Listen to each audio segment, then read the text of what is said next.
Very good morning, children. Today we are going to study class 11th English Hornbill books,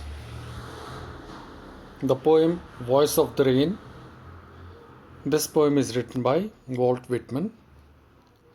And let's begin with the introduction of the poem now.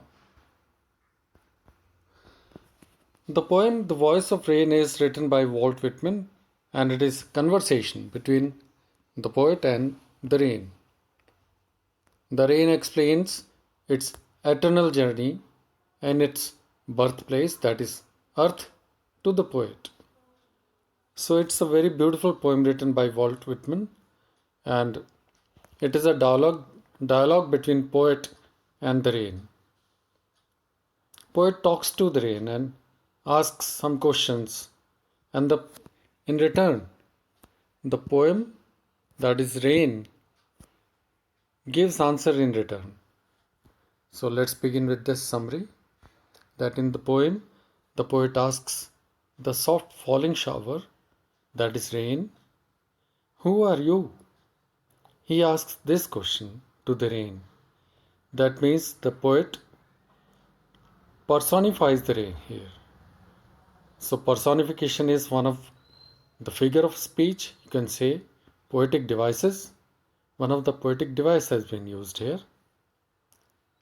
So rain is considered to be animate object here, personified. To which she replies that she is the poem of the earth. It means the rain replies that says she is the poem of earth. So beautiful answer is given by the rain, and it is a strange thing for the rain to reply to the poet. Of course it's strange that which rain, if you have you ever asked any kind of question to rain? I don't believe it. And if by chance it has been done by you, then I cannot believe that rain could have answered your question. So it's an imagination, you can say. Otherwise, it can also be called an imagery, which is one of the poetic devices or the figure of speech.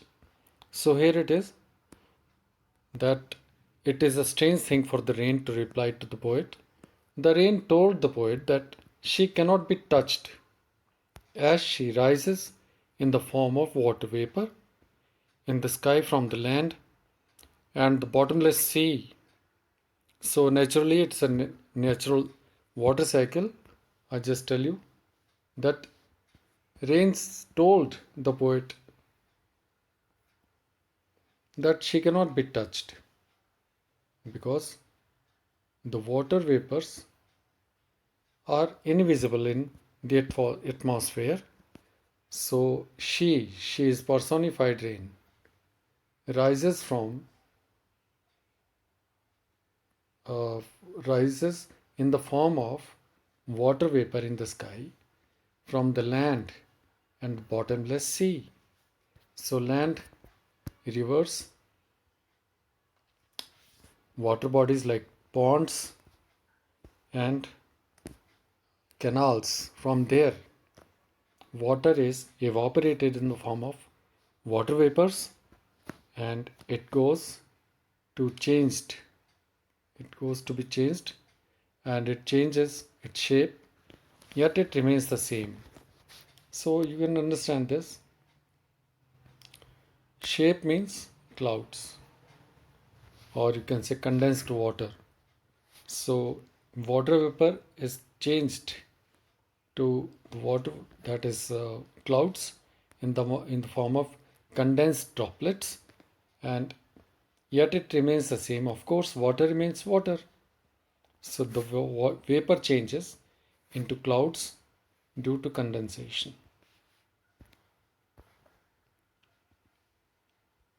It falls back on the surface of the earth to provide water to the drought prone areas and to beautify and purify the earth, its birthplace. It means the birthplace is the rain originates from the earth, so it's a birthplace. It provides life to the seeds, of course, inside the earth and helps them grow. Naturally, you can understand this part. Next is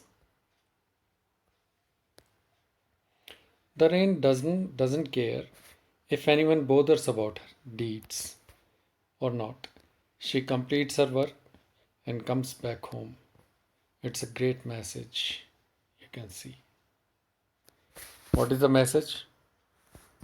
You have to do your job or you have to do your duties. Perform your duties towards your parents, family, and to your teachers, to society, to your friends, and forget about the results. Same here, it's a lesson that rain doesn't care about anything. She completes her work and comes back home. So, this is a great message if you understand. So, the poet also compares the rain with the song. First poem compares the rain with what? It compares it with a poem, and poem in the form of a song. And they both share a common journey. Both means song and the rain. Let's talk about the song and rain. That song originates from the heart of the singer. Song originates from the heart of the singer and travels across to fulfill the aim and comes back with due love for the singer, its originator. Similarly, the rain originates from the earth and comes back to the earth. It is the great similarity between song and the rain. So, this is a brief explanation, or you can say brief idea about this particular beautiful poem. Let's talk about the question answers now. Before the question answers, let's talk about the explanation of the poem. I just read out for you and explain that. The writer writes, "And who art thou?" If you see this word, it is an old English word, that is thou means who are you? Whose art are you? Said I to the soft falling shower, which strange to tell gave me an answer. And here translated, I'm the poem of earth, said the voice of the rain. Eternal I rise, impalpable, out of the land and the bottomless sea. So in this particular stanza, who art thou means who has created you? You are just like an art of an artist who has created you. And who are you basically? Said I to the soft falling shower, rain. So the poet said to the rain and asked to the rain, you can say, which, strange to tell, gave me an answer. It means rain gave an answer. And here it is translated as what rain said. This is the part, is the answer of the rain. Rain says, I'm the poem of earth, said the voice of the rain.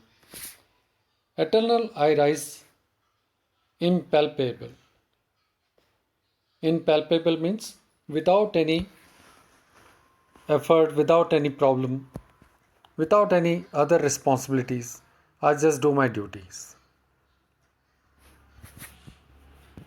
Out of the land and the bottomless sea. So, from where it originates? From the land and the sea. So, this is the explanation of first stanza, and we have the word meanings. I come to the explanation that in the above lines, The poet asked the soft falling shower, "Who are you?" To which the rain replied in a strange, straight manner. The rain said that it was the poem of the earth, and it rose continuously from the land and the bottomless sea, or ocean, in the form of vapors. Next stanza is here. Upward to heaven, whence vaguely formed, altogether changed, and yet the same.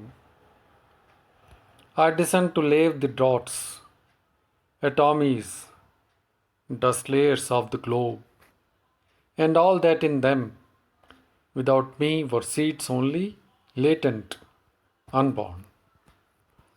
So let's talk about the meaning of this stanza, that upward to the heaven, to the sky. Whence means where. Vaguely. Vaguely means unclear, not fixed shape and pattern. The clouds you can see in the sky, they are they don't have any fixed shape. So vaguely formed, altogether changed. What is changed? The formation of steam, and steam, or you can say water vapors, are changed into water droplets, and yet the same, because it was water vapor and water droplets, both are same. I descend. Descend means coming down. To lave the draughts. To lave the draughts means to finish or completing the draughts. So it helps the drought to finish. And atomies means all distorts, or you can say disasters, or you can say all the droughts basically, and the problems of the people, those who were thirsty and waiting for the rain to come.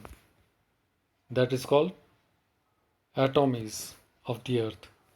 Dust layers of the globe. Dust layers means the soil which is dry, that globe. To fulfill the thirst, to quench the thirst of the earth, it descends.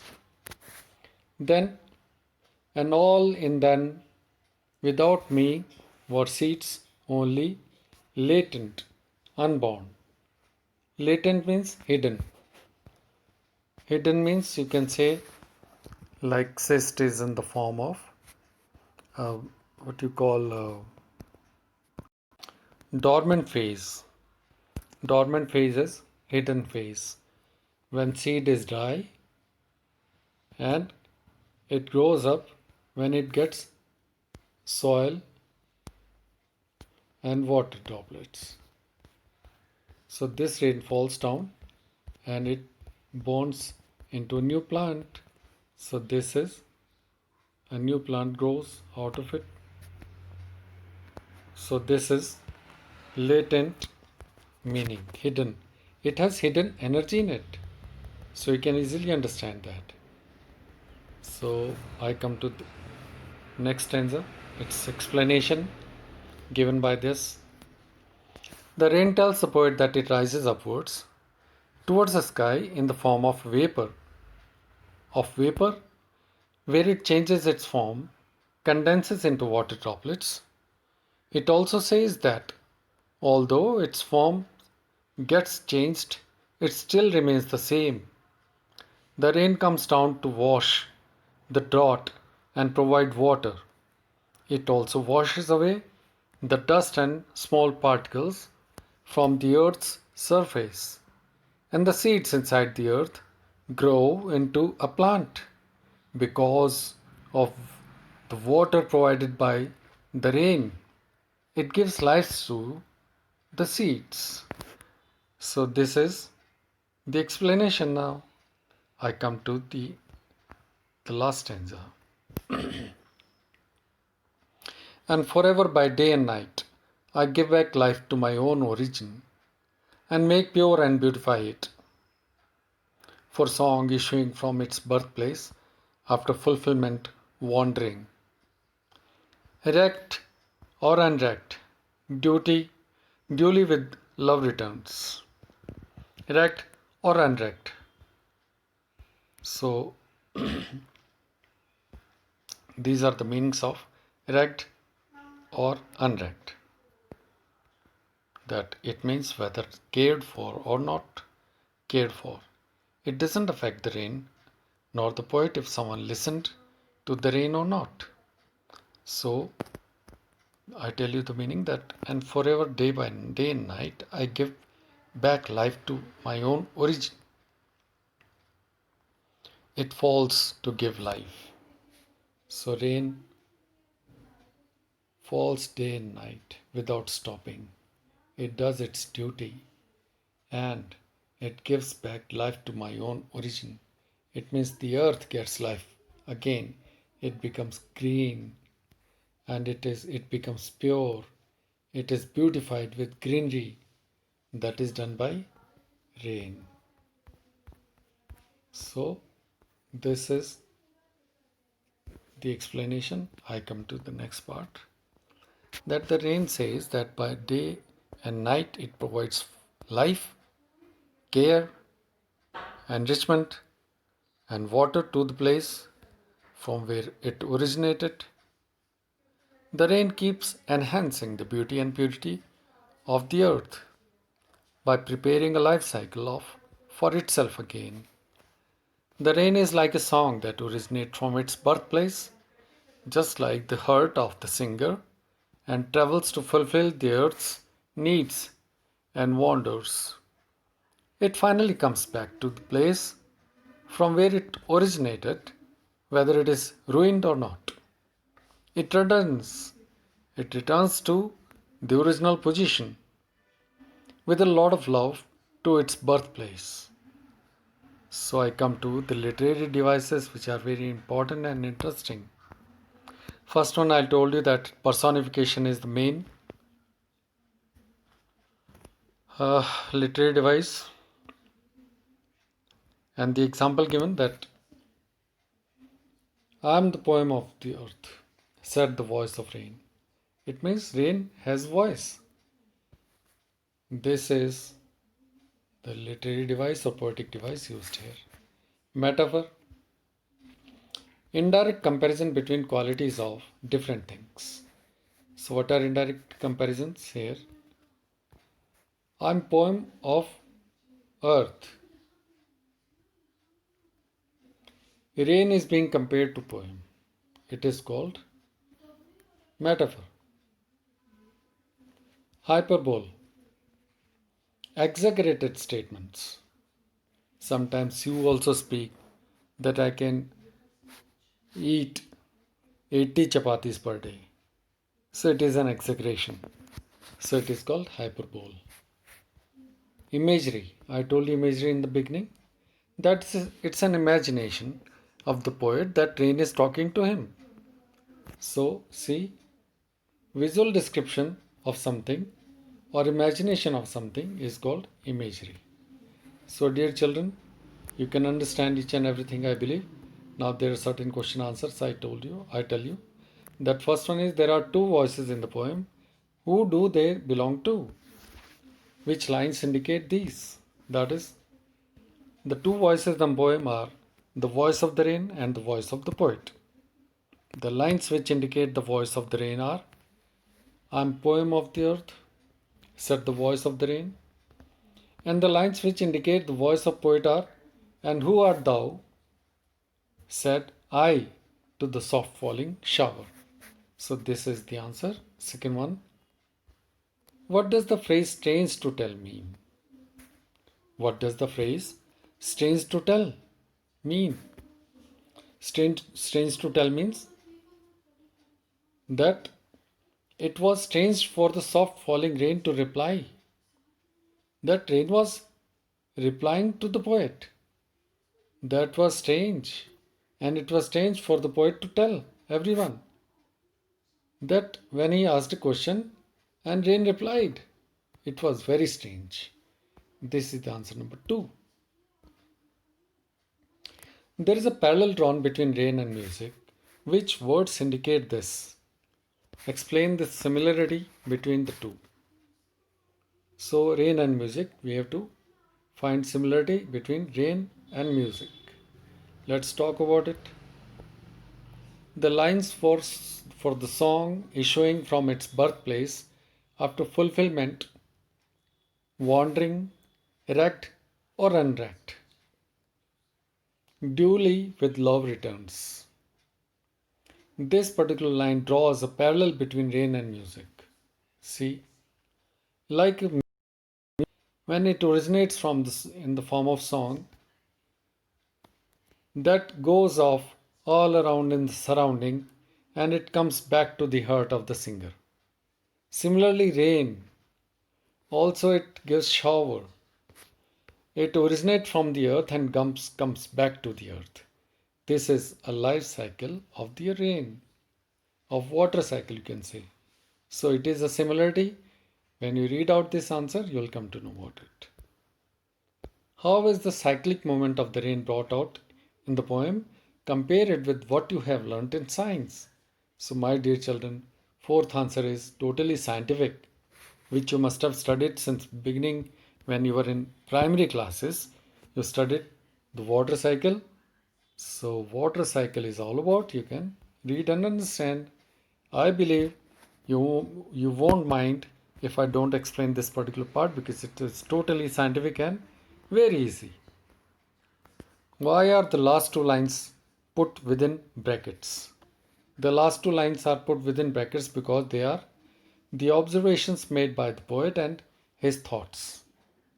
He made a similarity between the rain and the music. That's why these lines are put into brackets. 6.1. List the pairs of opposite found in the poem. Simple, day, night, erect, unrect, rise, descend. So this is the answer of 6. Let's talk about the exercise grammatical. Notice the following sentence patterns. And who art thou? Said I to the soft falling shower. These are the some lines, and answer is that I asked. The meaning of these lines are I asked the soft falling shower about its identity. And second one, the voice of the rain presented herself as the poem of the earth. The rain told the poet that she rises upwards in a never ending process. And the fourth meaning is the poet says that rain and music are similar to the song originates from the heart of the singer. It travels across and fulfills its purpose. It comes back with all the love for the singer. So, dear children, I believe you must have understood this poem, and now it's your duty to understand, do your work, complete the question answers. So, I wish you have a nice day. Thank you so much.